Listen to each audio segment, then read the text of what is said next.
Regardez l'image 1. Je vais redémarrer l'ordinateur pour A. Attention, vous allez vous blesser. B. Le cours d'anglais commence à 8 heures. C. Pierre, tu es libre pour un tennis? D. Voici le dossier d'inscription à compléter. A. Ferme les yeux. B. Donne la main. C'est une nouvelle série quoi. C. Brosse-toi les dents. C'est pas nouveau. D. Ouvre la bouche. Page 3. Ça aussi. A. Je t'apporte un verre d'eau. Ça je connais pas. B. Je te dépose un roman policier. C. Je te donne le courrier urgent. C'est infiltré. D. Je te montre le programme télé. Et les 4 propositions. Choisissez la bonne réponse.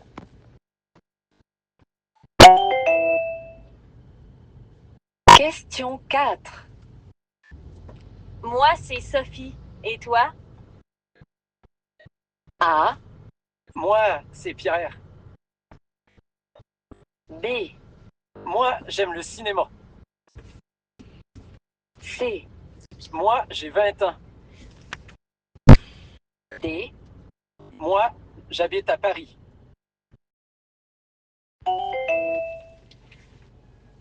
Question 5. Je vais au concert de Zaz aux Francopholies de Montréal. Qu'est-ce que tu penses de cet artiste? A. J'aime beaucoup ses chansons. Ça va être ça. B. Je préfère les petites salles. C. Je sais jouer de la guitare. D. Je te remercie de l'invitation. Question 6. Maxime propose de faire du camping dans le sud de la France pour les prochaines vacances. Ça, c'est un Qu'est-ce que sens. tu en penses? A. Bien sûr, je réserve l'hôtel. B. D'accord, on reste à la maison. C. Non, l'appartement est trop cher. D. Pourquoi pas? Les enfants vont adorer. Document sonore et la question.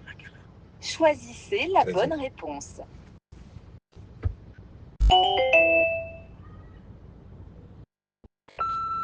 Salut Mika, c'est Laura. Ton week-end à Nice s'est bien passé, j'espère. Mardi prochain, je pars en déplacement pour voir des clients. Tu pourrais me rendre ma valise, s'il te plaît? Je peux passer demain soir chez toi, si tu es libre. À plus. Question 7. Qu'est-ce que Laura explique dans son message?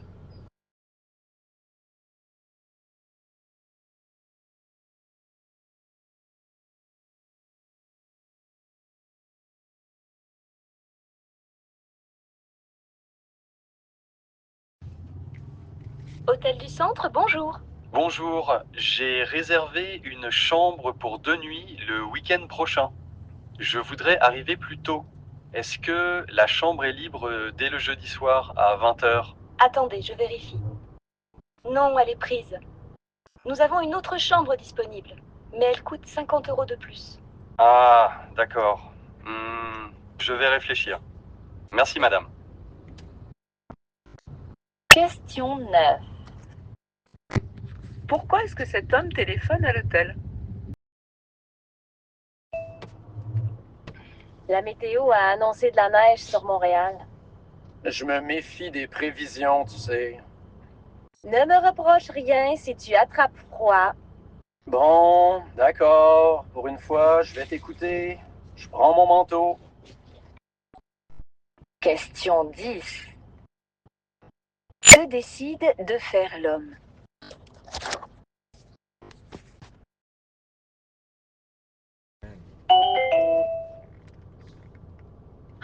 Salut Pierre. Désolée pour le retard. Salut Marie. Alors, tu n'as pas entendu le réveil? Il y avait une grève des bus ce matin. Et je n'ai pas de voiture, donc je suis venue à pied et j'ai mis 1 heure. La prochaine fois, appelle un taxi. Oui, si tu me le payes. Question 11. Pourquoi est-ce que Marie est en retard?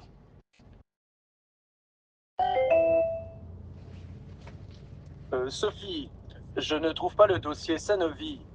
Je l'ai posé sur votre bureau. Ou sur mon bureau. Oh, maman, tu m'achètes ces bonbons? Ce sont mes préférés. Non, il y en a encore à la maison. Ah bon? Lesquels? Ceux que ta grand-mère t'a donnés. Ah oui, c'est vrai. Mais ils ne sont pas aussi bons, et ceux-là sont sans sucre. Question 13. Pourquoi la mère refuse-t-elle d'acheter des bonbons?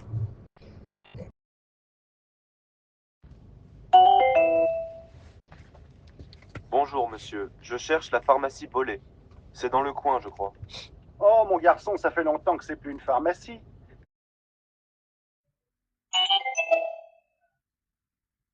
Tu sais que le départ en retraite de Nathalie approche. On pourrait fêter ça, qu'est-ce que tu en penses? Bonne idée. Il faudrait préparer quelque chose avec l'équipe et lui faire un petit cadeau, ce serait sympa. Et si on proposait aux collègues de retourner dans ce restaurant italien où nous avions fêté la promotion de Julien? Pourquoi pas? Je leur en parle cet après-midi. Question 15. Tu veux organiser ces 2 personnes?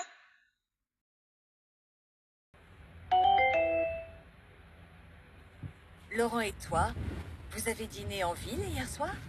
Ben non, notre restaurant préféré était fermé et il n'y avait plus de place à la pizzeria. Qu'est-ce que vous avez fait? On est rentré chez nous. Laurent a préparé le repas. C'était excellent. Tu as de la chance d'avoir un chef à la maison. Question 16. Qu'est-ce qu'on apprend sur Laurent? Ça y est, j'ai trouvé un stage pour cet été, dans une société de transport. C'est assez loin de chez moi, mais je suis super content. Tu seras payé? Pas beaucoup, mais ce sera une bonne expérience. Et tu vas faire quoi? Des statistiques sur la circulation des bus. Toi qui adores les chiffres, c'est super. Comment tu as trouvé ce stage? Par un ami de mon père, il travaille là-bas. Question 17. Pourquoi ce stage intéresse-t-il la jeune femme? L'Alberta est devenue une terre de prédilection pour de nombreux migrants canadiens. Le boom économique de ces dernières années a attiré des gens d'un peu partout au Canada. Cette migration interne au Canada implique surtout les jeunes qui se déplacent vers cette province de l'Ouest. Ce sont les gens qui sont le plus susceptibles d'avoir des enfants. Alors, il y a un effet double. Non seulement il y a de la croissance grâce à la migration interne, mais le taux de naissance augmente aussi en Alberta. Les 2 facteurs contribuant grandement à cette croissance explosive. Question 18. D'après cette chronique, pourquoi l'Alberta a-t-elle une économie en pleine croissance?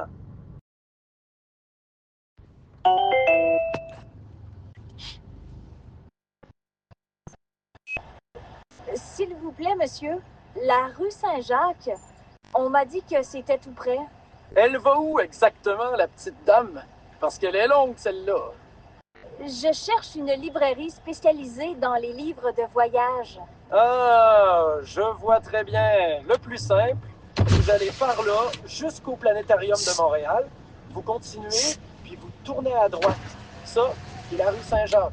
Et vous allez jusqu'au magasin d'électricité. Eh bien, c'est juste en face.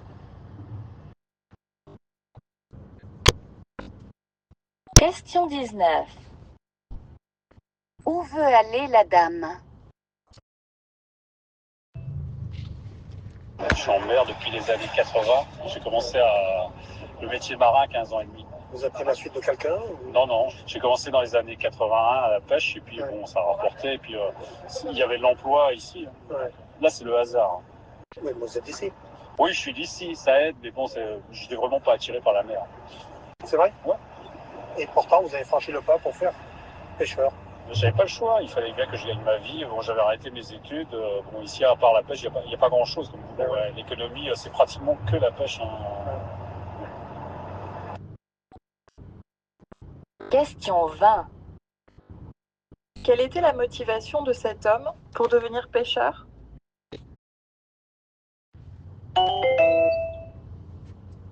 Je suis une militante de la cuisine. Non seulement ce plaisir, j'éprouve le besoin de le partager et surtout, je considère que cette place dans les familles ne peut Salut Nathalie! Alors, comment s'est passé ton week-end à la montagne? L'endroit était splendide.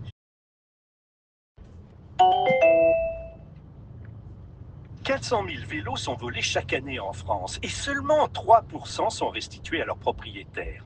Beaucoup de cyclistes renoncent du coup à en acheter un neuf, vous comprenez, de qualité, de peur de se le faire voler. C'est pourquoi plusieurs constructeurs se sont succédés sur le stand d'Alexandre Luternauer et Gabriel Marsili, deux jeunes diplômés de l'école d'informatique Epitech qui avaient un stand au dernier salon autonomie qui s'est tenu à Paris il y a quelques jours.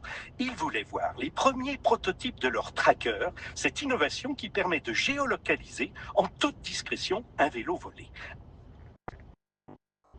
Question 23. Que proposent ces personnes pour lutter contre les vols de vélos?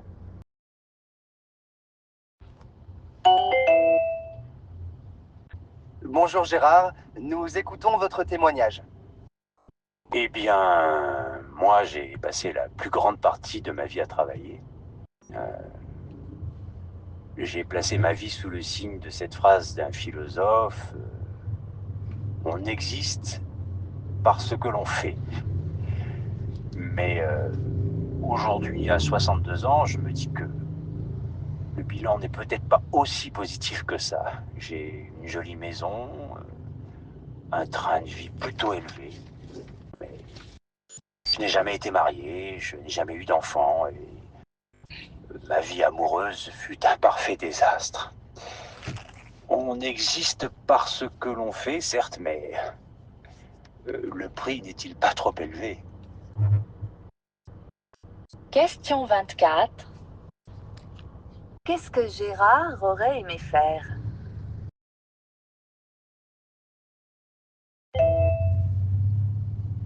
Malgré un contexte économique et social compliqué, les Français ne sont jamais autant partis en vacances.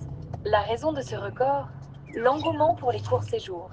Ce sont les fameux city breaks, ces gros week-ends souvent préparés au dernier moment que l'on passe dans une capitale européenne et qui sont en vogue depuis la démocratisation des vols aériens low cost.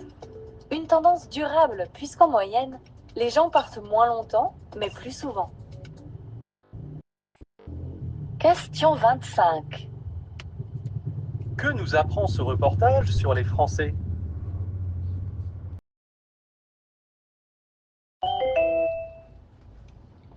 David Bernard, vous êtes psychologue du travail. Quels conseils donneriez-vous pour décrocher un emploi de rêve? Tout d'abord, n'oubliez pas que le recruteur a l'habitude de voir des candidats impressionnés au cours de l'entretien, angoissés de rester 2 semaines de plus au chômage. Mais alors que proposez-vous en pratique? Cassez la routine du recruteur. Soyez à l'aise, mais sans être insolent ou désinvolte. Soyez simple, franc, décidé et montrez de l'intérêt. Vous contribuerez ainsi à l'installation d'une atmosphère courtoise et détendue. Question 26. Que conseille de faire le psychologue face à un recruteur?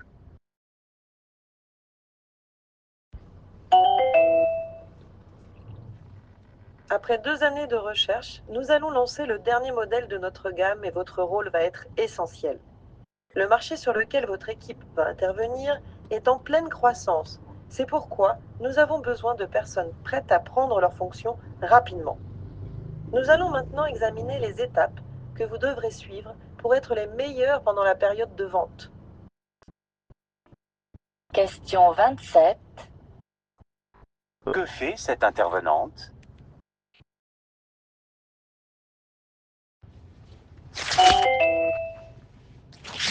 Quand quand un Français s'aperçoit que ses compétences ne sont pas en... L'actualité des sciences, les aventuriers à présent. Bonjour Fabienne Chauvière. Bonjour Eric. Avec une première question liée à l'actualité pour commencer. Le réchauffement climatique peut-il faire apparaître de nouveaux virus? Le nouveau coronavirus, Eric, n'est pas rassurant, mais d'autres virus pourraient faire leur apparition. Des chercheurs ont foré des glaciers de l'Himalaya. L'article n'est pas encore publié, mais on sait qu'ils ont trouvé 33 virus, dont 28 inconnus, dans de la glace vieille de 15 000 ans. Et donc c'est une raison supplémentaire de redouter la fonte des glaces. Pour les chercheurs, dans le meilleur des cas, la fonte des glaces nous fera perdre des données qui pourraient nous renseigner sur notre passé, mais dans le pire des cas, le réchauffement pourrait être à l'origine d'une libération de nouveaux agents pathogènes. Question 29. Que dit la journaliste sur le réchauffement climatique?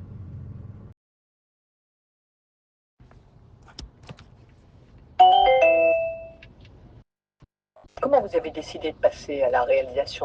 Oui, en fait, j'ai toujours voulu le faire. Puis il se trouve que bon, voilà, j'ai fait des écoles, le conservatoire, comme vous le savez, la comédie française. Et puis le théâtre, voilà, m'a ouvert ses bras.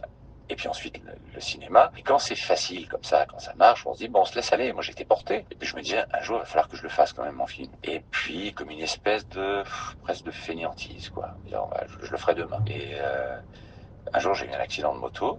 Et j'ai eu très peur. Et en revenant chez moi, en sortant d'hôpital, je me suis dit, mais j'aurais pu mourir et j'aurais jamais fait ce que j'avais envie de faire.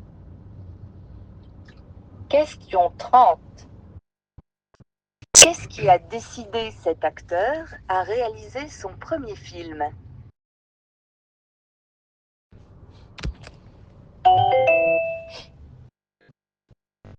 Là, on vient très récemment d'observer pour la première fois un trou noir, Hubert. Quelle a été votre réaction? Oui, c'est le moment où on découvre une chose pour la première fois et surtout le fait que cette idée des trous noirs qui a été inventée par Einstein dans les années 1910-15, je ne me souviens pas, c'était au départ une théorie.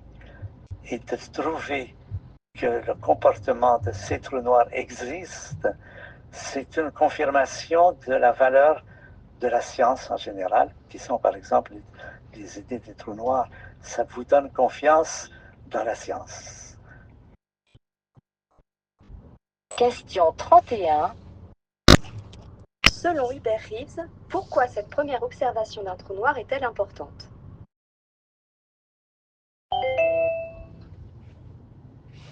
Ce qui est beaucoup plus d'actualité, c'est d'avoir compris que un père, ça devait être un tremplin pour l'enfant, ça devait être un catalyseur de prise de risque, et ça peut être beaucoup plus riche que ça si le père comprend qu'en même temps, il doit être près de l'enfant le plus tôt possible, encore une fois, dans le partage avec cet enfant et dans la pluridimensionnalité, si vous voulez, des dimensions de la vie, et pas seulement dans le respect des interdits et dans l'application de la loi, comme on disait classiquement.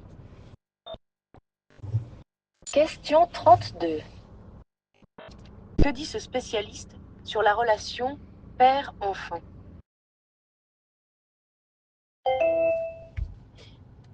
Encore un drame de l'insécurité. Lundi soir, alors que j'étais déjà au lit, un cri poussé dans la nuit m'a plongé dans ce monde d'effroi dont il m'arrive de vous parler dans mes chroniques matinales. Donc, juste au pied de mon immeuble, j'entends ce cri déchirant le silence. Que faire? Je me précipite à la fenêtre, tente d'apercevoir le ou les fauteurs de troubles. Un vol, un assassinat, je n'en menais pas large. Appeler ou ne pas appeler la police? Lâchement, je ne fis rien. Le lendemain soir, j'appris le fin mot de l'histoire. Non, ce n'était pas un crime à l'arme blanche, même pas une bagarre, mais le drame a quand même été reconstitué grâce à ma concierge qui veillait. Mademoiselle F, 15 ans, fille de mon voisin du 3e, lui avait tout avoué. Oui, a-t-elle dit, j'ai crié car mon petit ami jouait à me faire peur. C'était horrible. Question 33. Que s'est-il passé au pied de cet immeuble?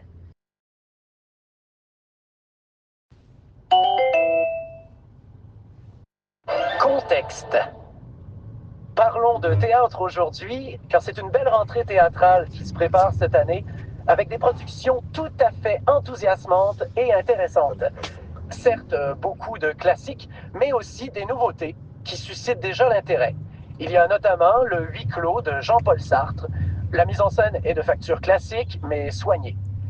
Je crois cependant que l'événement a été créé par des pièces inédites, comme la dernière de Yasmina Reza, même si on n'a pas encore noté des records d'affluence.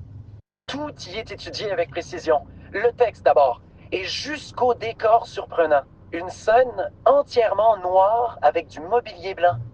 Ceci met particulièrement en valeur le jeu des acteurs. Question 34. Qu'est-ce qui est le plus remarquable concernant la production théâtrale actuelle?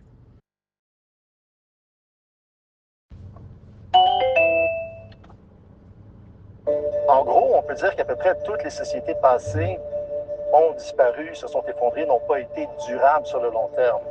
L'être humain a déjà traversé des périodes de changement, que ce soit de température ou de conditions climatiques, vraiment très, très importants sur des périodes brèves. Donc, on est capable, en tant qu'espèce, de surmonter ces défis-là. Pour l'humanité, pour l'espèce Homo sapiens, je suis relativement optimiste. Mais si on pense au niveau de préserver tout ce qu'on a en termes d'expérience culturelle dans l'humanité, ça risque d'être plus rock'n'roll dans les prochaines décennies. Question 35.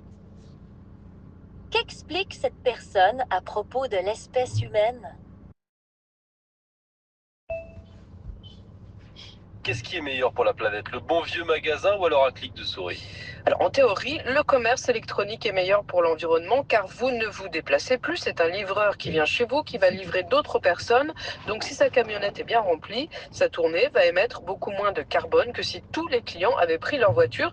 Et puis, autre avantage, un magasin classique, il faut le chauffer, l'éclairer pour accueillir les clients. Avec le commerce en ligne, les produits sont stockés dans des entrepôts. Pas besoin de chauffage, ça dépense moins d'énergie. Donc, le bilan carbone est plutôt bon, à condition quand même que les entreprises organisent leur logistique, qu'elles remplissent au maximum leurs camions. Question 36. À quelles conditions le commerce électronique est-il plus écologique? D'apparence, Vlad est un New-Yorkais comme les autres, sauf que lui a pour ainsi dire l'âme d'un Cro-Magnon.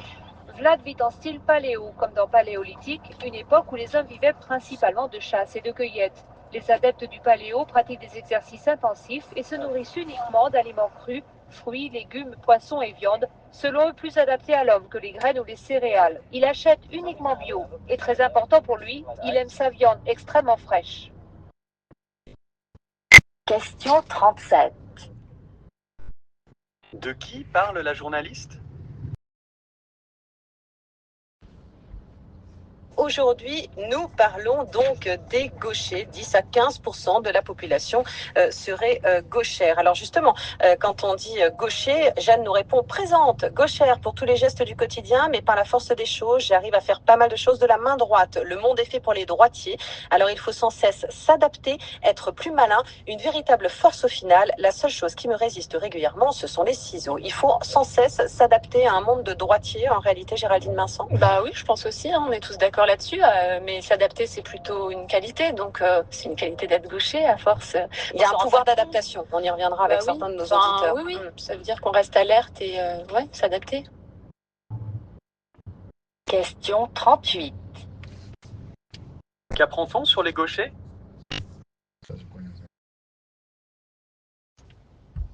Effectivement, la loi de 2001 a fait obligation aux banques de désigner un médiateur qui est là pour